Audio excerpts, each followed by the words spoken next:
Haleluya, puji Tuhan, kekasih Kristus.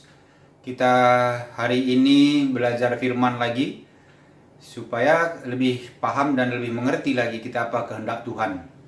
Saya bersyukur kalau kita bisa setiap hari merenungkan firman Tuhan, itu semua karena kebaikan dan kemurahan Tuhan. Waktu yang Tuhan berikan kita harus pergunakan. Ya, kita harus memaksimalkan. Tidak hanya untuk hal-hal dunia, tetapi hal-hal yang kekal, hal-hal kerajaan sorga. Karena firman Tuhan juga menyatakan, pikirkanlah hal-hal yang di atas, di mana Allah ada. Jadi yang penting, yang seharusnya orang-orang Kristen, orang percaya pikirkan, yaitu bagaimana kehidupan kekal yang akan nanti kita terima, ya, pada saat kita sudah meninggalkan dunia ini. Kita pasti meninggalkan dunia ini, ya, tidak ada yang kekal di dunia. Maka kalau kita tahu itu, seharusnya kita pun mempersiapkan diri. Jangan terikat dengan apa yang Anda lihat sekarang ini di dunia. Tetapi ingatlah, ya, jangan kita khawatir dengan hal-hal dunia. Ingatlah apa tujuan kita sebenarnya di dunia ini. Yesus sudah jelas menyatakan bahwa engkau bukan orang dari dunia ini. Ya, makanya dia bilang jangan menjadi serupa dengan dunia ini. Tetapi tujuan kita yaitu apa yang sudah Tuhan sediakan di dalam kekekalan. Nah, selama kita masih hidup berarti Tuhan masih beri kita kesempatan untuk mendekatkan diri kepada Dia, untuk lebih mengenal Dia lagi, untuk belajar, ya, apa yang firman-Nya katakan, supaya waktu yang masih ada ini benar-benar, ya, menjadi nilai bagi kita di dalam kekekalan, ya, karena kita semua ini berjuang untuk mendapat nilai di kekekalan, bukan nilai di dunia ini. Jadi kegiatan-kegiatan kita pun di dunia ini tentu ini ada nilainya di mata Tuhan.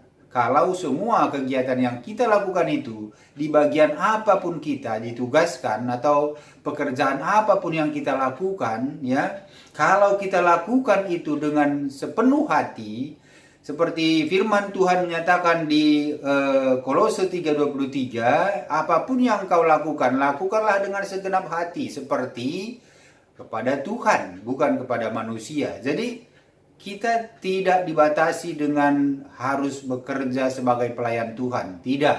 Melayani Tuhan itu bukan hanya di gereja. Melayani Tuhan itu setiap apapun yang Anda kerjakan. Ya. Itu semua berkat dari Tuhan. Jadi, ya, baik Anda sebagai guru berarti itu sudah menjadi berkat Anda, ya, melayani Tuhan melalui mengajar. Ya, baik Anda seorang pengusaha, berarti usaha-usaha Anda itu dilakukan dengan cara benar. Ya, karena usaha itu pun Tuhan yang memberikan. Sehingga dampaknya bisa baik bagi orang lain, membantu orang lain. Kalau saudara bekerja di pemerintahan, ya, cukupkanlah apa yang menjadi hak Anda. Ya, pergunakanlah apa yang bisa Anda lakukan untuk membantu rakyat, untuk bisa rakyat ini lebih baik. Nah, jadi itu sebenarnya tujuan kita hidup di dunia ini. Jadi apapun yang kita lakukan harusnya berpusat kepada Tuhan, sehingga kita melakukannya itu benar-benar melihat kemuliaan atau kuasa Tuhan yang bekerja. Kita mengingat bahwa itu semua dari Tuhan. Nah, saudara kasih Kristus, hari ini kita belajar mengenai kesembuhan.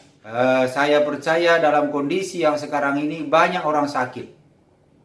Kondisi pandemi membuat orang banyak stres, banyak cemas, membawa kepada kesakitan baik itu fisik, baik itu mental. Jadi perlu kita belajar mengenai kesembuhan.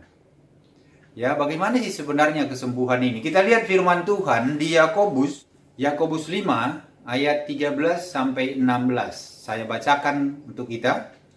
Kalau ada seorang di antara kamu yang menderita, baiklah ia berdoa. Kalau ada di antara kamu seorang yang sakit, baiklah ia memanggil para penatua jemaat supaya mereka mendoakan dia serta mengolesnya dengan minyak dalam nama Tuhan, dan doa yang lahir dari iman akan menyelamatkan orang sakit itu, dan Tuhan akan membangunkan dia. Dan jika ia telah berbuat dosa, maka dosanya itu akan diampuni. Karena itu, hendaklah kamu saling mengaku dosamu dan saling mendoakan supaya kamu sembuh. Doa orang yang benar bila dengan yakin didoakan sangat besar kuasanya. Haleluya, amin. Saudara yang dikasihi Tuhan, kita mendengar firman Tuhan ini, tentu di sini sangat banyak yang sudah diajarkan oleh Tuhan bagaimana sebenarnya kita ini hidup sebagai orang Kristen yang percaya. Ya, kalau kita lihat tadi bahwa kalau kamu menderita, ya menderita ini tentu banyak halnya. Menderita karena apa? Tapi dibilang kalau kamu menderita, baiklah kamu berdoa. Nah, jadi kembali lagi, apapun yang kita alami itu sebenarnya pertama dulu ya kita harus kepada Tuhan dulu. Nah, makanya di sini kalau kita lihat di tema kita kesembuhan. Kesembuhan ini kalau menurut Alkitab itu bukan hanya kesembuhan secara jasmani atau fisik saja. Ya, kesembuhan ini lebih luas dari sekedar gejala sakit jasmani. Ya, sehat itu berarti juga sehat secara jasmani, ya, secara utuh, seimbang, ya, sehat juga secara rohani. Itulah yang menurut Alkitab sehat, ya. Bukan apa yang kita lihat sehat secara jasmani saja. Saudara, ketika Tuhan Yesus menanyakan kepada si lumpuh yang di Yohanes 5 ayat 6, di situ ditanyakan apa? Maukah engkau sembuh? Nah, si lumpuh ini kan udah lama lumpuh. Nah, ketemu dengan Tuhan Yesus. Tuhan Yesus menanyakan, maukah engkau sembuh? Nah, pengertiannya ini ya bukan hanya sembuh secara jasmani saja. Kadang kita berpikir, oh karena dia lumpuh, mungkin Tuhan hanya mau menanyakan dia atas kesembuhan jasmaninya. Sebenarnya tidak itu. Secara lengkapnya ya, kita harus pahami dulu bahwa banyak penyakit yang disebabkan oleh sikap dan gaya hidup manusia. Sikap dan gaya hidup kita yang membuat penyakit itu. Nah, banyak ahli kesehatan juga berpendapat bahwa kebanyakan penyakit itu disebabkan oleh faktor-faktor emosional yang tidak terkontrol. Terjadilah di situ ketegangan, ya, otot-otot ditegang, saraf-saraf tegang. Ya, disebabkan oleh emosional yang lain seperti iri hati. Itu juga bisa menyebabkan penyakit, ya, dendam, benci sama orang. Nah, itu banyak hal seperti ini. Inilah penyakit yang disebabkan oleh emosional. Jadi kesakitan jasmani dan masalah itu bisa saja ada, benar adanya secara jasmani. Namun penyebabnya itu berakar dari emosinya yang tidak terkendali tadi, ya. Sehingga yang sekarang kita lihat hanya fisiknya saja yang sakit. Tetapi sebenarnya penyakit itu bisa dari dalam emosinya atau di jiwanya. Pecandu rokok ini bisa saja sakit, dan sakit itu disebabkan oleh rokok itu. Ya bisa sakit apa? Sakit paru-paru, ya. Ya bisa mengidap kanker, ya, tekanan darah tinggi. Ya, juga bisa mempengaruhi rongga mulut lah, tenggorokan sakit. Nah, ini pengaruh dari gaya hidup karena merokok.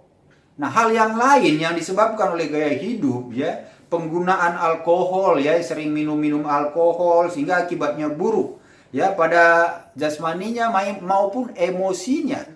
Hati yang rusak, otak yang rusak karena alkohol itu otaknya rusak. Jadi susah disembuhkan.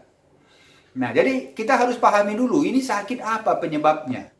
Kebanyakan atau kekurangan makanan juga bisa menjadi sakit. Nah, ini pengaruh buruk juga buat kesehatan. Apapun itu, kalau terlalu banyak juga tidak baik.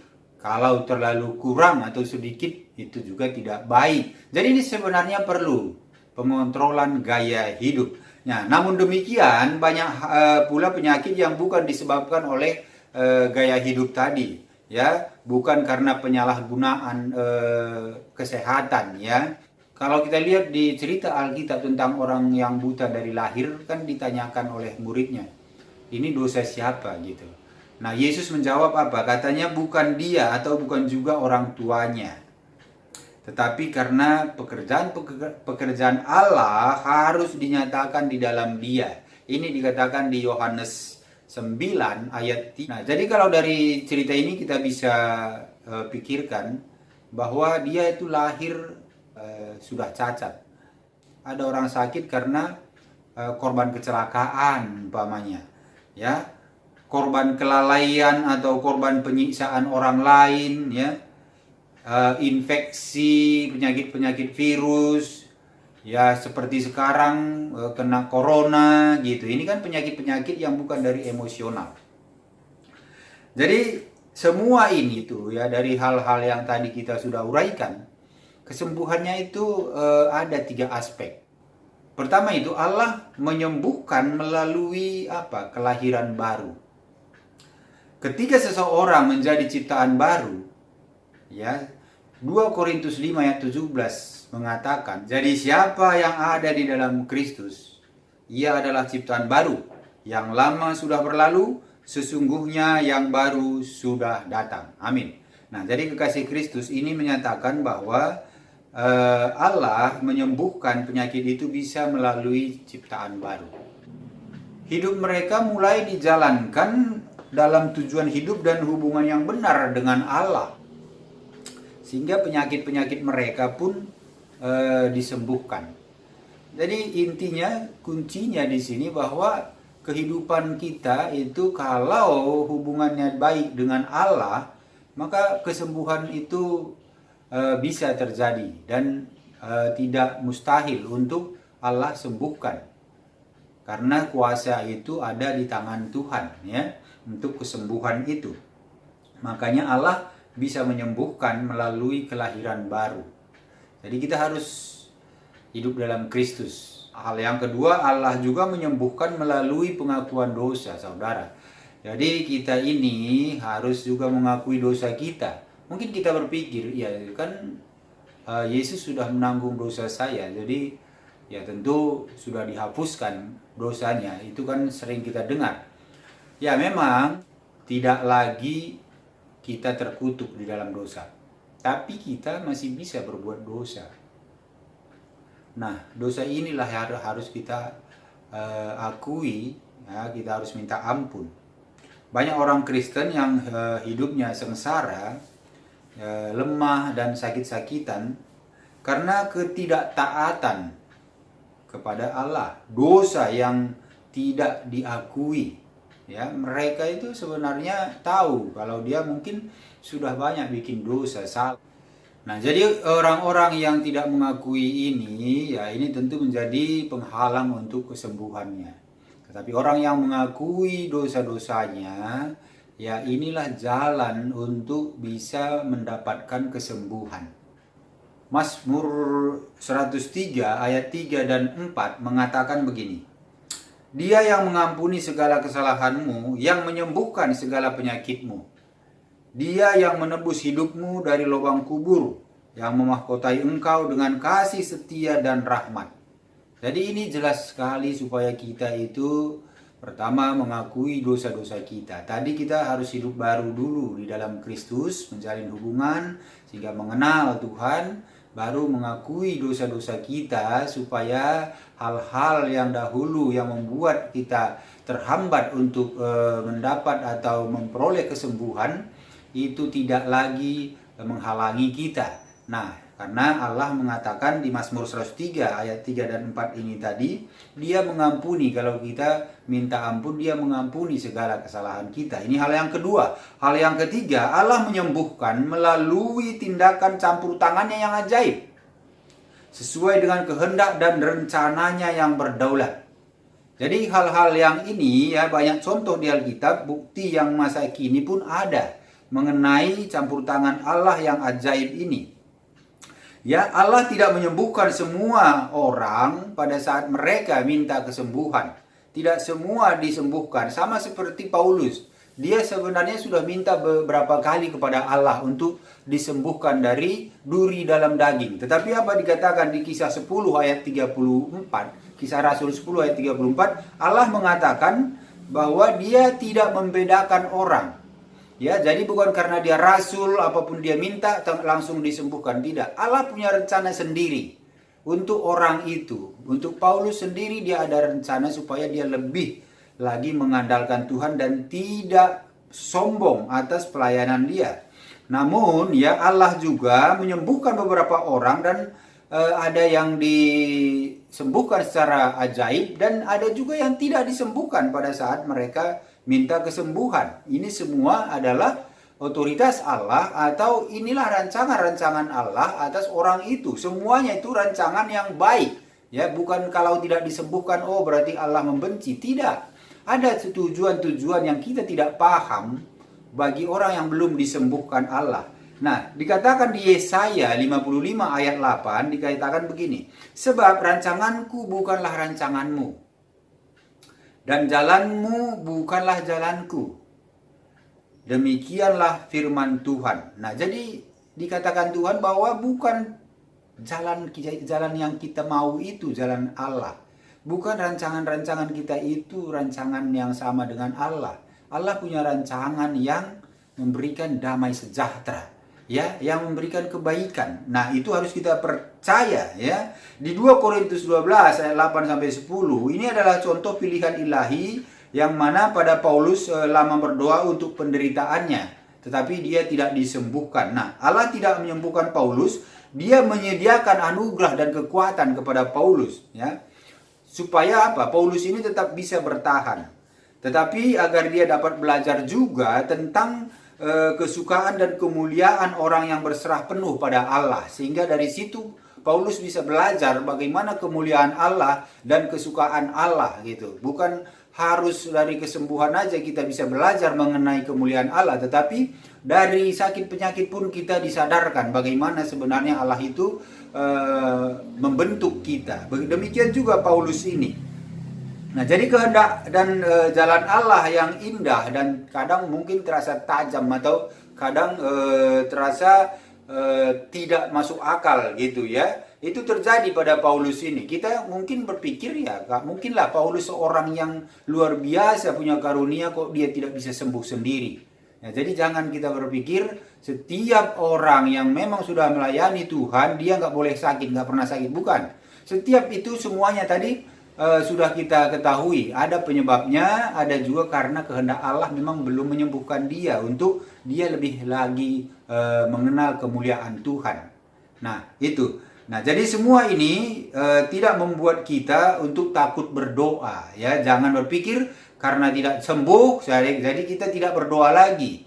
Nah, tidak seperti itu. Justru kita tetap terus bertekun di dalam doa. Kalau itu memang waktunya Tuhan, itu pasti akan terjadi. Dan doa kita tidak pernah sia-sia, baik untuk orang sakit maupun ya untuk orang-orang lainnya. Nah, Allah akan menjawab doa-doa kita dengan cara-caranya Allah. Ya, dia akan membuat kita kadang mungkin takjub. Ya, pada saat mungkin yang kita tidak sadar atau tidak menyadari bagaimana yang akan nanti terjadi, ya Allah bisa melakukan mujizat-mujizat. Ya, makanya berdoalah kepada orang-orang yang memang perlu didoakan, atau berdoalah bagi saudara-saudara Anda yang sakit, didoakan ya, jangan ragu, karena dibilang doa itu kalau ragu ya itu tidak akan menghasilkan apa-apa.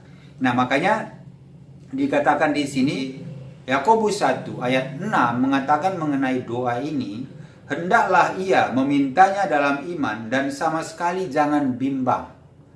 Ya, jangan bimbang dikatakan, sebab orang yang bimbang sama dengan gelombang laut yang diombang-ambingkan kian kemari oleh angin.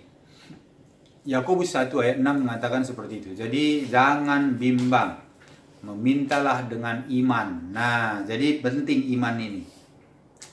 Dan juga di Mazmur 66 ayat 18 ya, dikatakan supaya kita tahu bagaimana kita berdoa ya. dan bagaimana supaya kita itu jangan bimbang. Dibilang begini, seandainya ada niat jahat dalam hatiku, tentulah Tuhan tidak mau mendengar. Nah, ini kita harus ada pemberesan diri dulu sebelum kita berdoa. Ya, baik kita berdoa untuk diri kita, baik kita berdoa untuk orang lain, kita harus bereskan diri kita. Jangan ada niat jahat di dalam hati kita, sehingga Tuhan tidak mendengarkan doa kita. Makanya harus dengan tulus, harus dengan iman. Tadi harus tidak ada keraguan atau kebimbangan.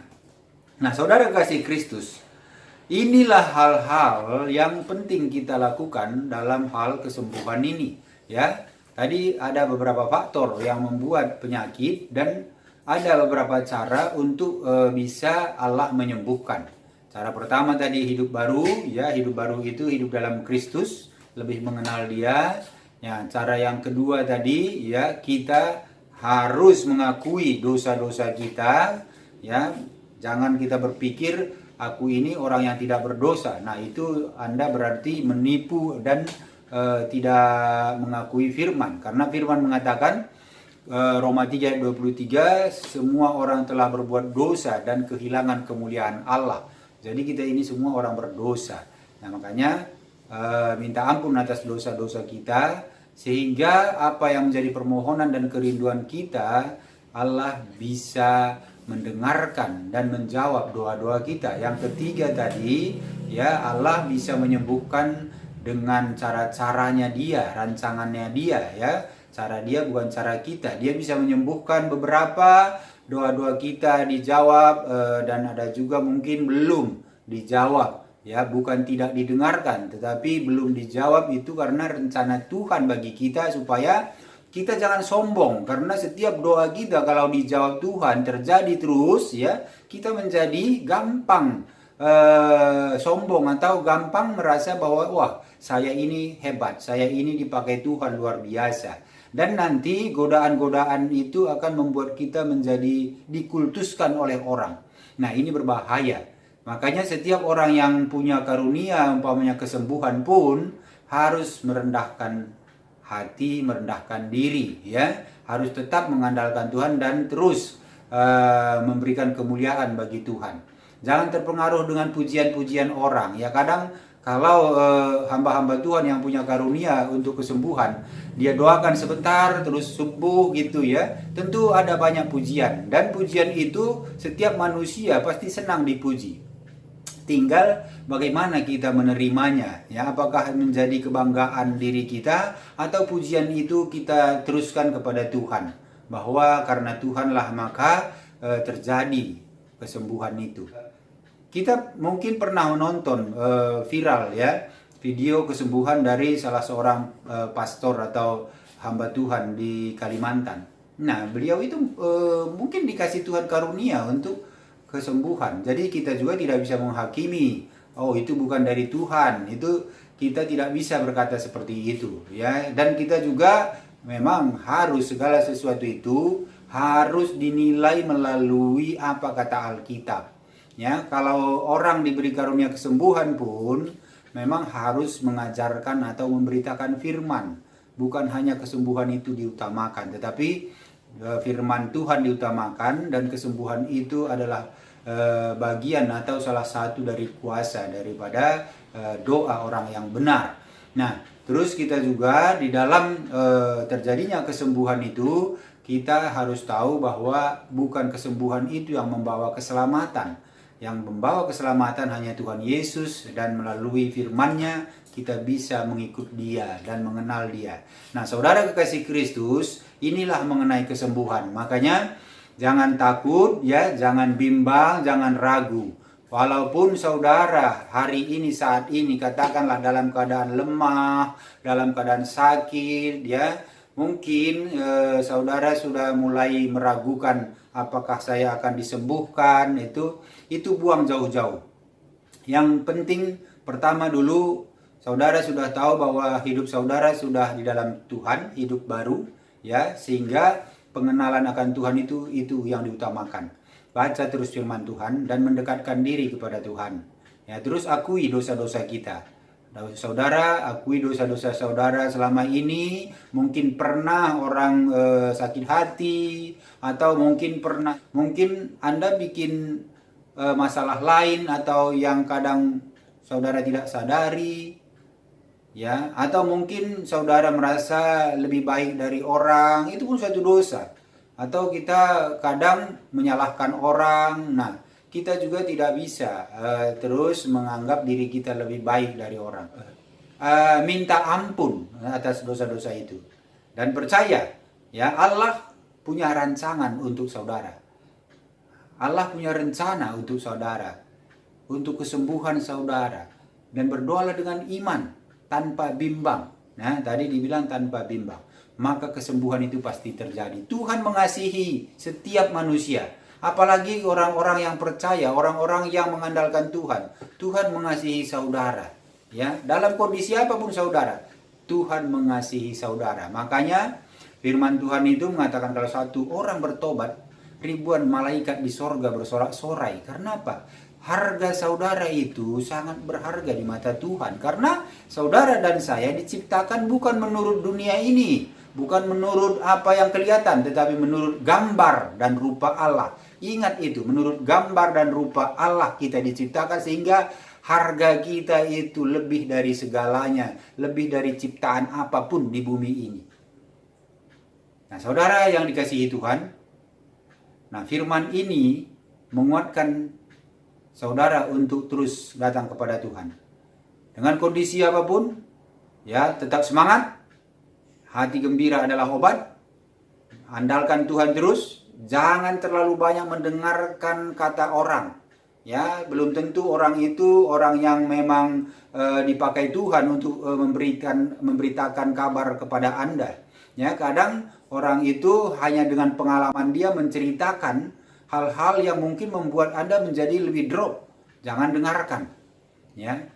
Tapi kita juga tidak boleh membenci orang. Nah, jadi hati kita ini harus diatur sesuai dengan firman Tuhan. Makanya minta Roh Kudus, supaya Roh Kudus itu memberi hati yang damai, hati yang sukacita, ya. Ya, seperti kemarin saya bilang, kita harus hidup oleh Roh, sehingga ada buah-buah Roh. Hati kita jadi kasih, sukacita, damai, sejahtera. Nah, terus hal-hal yang baik. Nah, ini yang akan terjadi. Nah, saudara kekasih Kristus, demikianlah firman ini. Saya berdoa untuk saudara. Mari sama-sama kita minta bagi saudara yang lagi sakit, karena kita topiknya ini mengenai kesembuhan, maka kita minta kesembuhan kepada Tuhan. Kita sama-sama punya iman bahwa Kristus itu hidup di dalam diri kita, dan Dia punya kuasa atas segala apapun yang terjadi. Ya, dan kesembuhan itu bukan hal yang mustahil, mau sakit apapun saudara. Kesembuhan itu bukan hal yang mustahil bagi Tuhan. Yang mati dibangkitkan, yang lumpuh berjalan, yang buta melihat. Itulah yang dikatakan Yesus kepada murid-muridnya Yohanes, supaya Yohanes yakin dan percaya bahwa Yesuslah sumber kehidupan yang memberi hidup. Maka sekarang pun kita harus yakin Yesus yang mempunyai kuasa atas sakit penyakit saudara. Maka saudara bisa sembuh.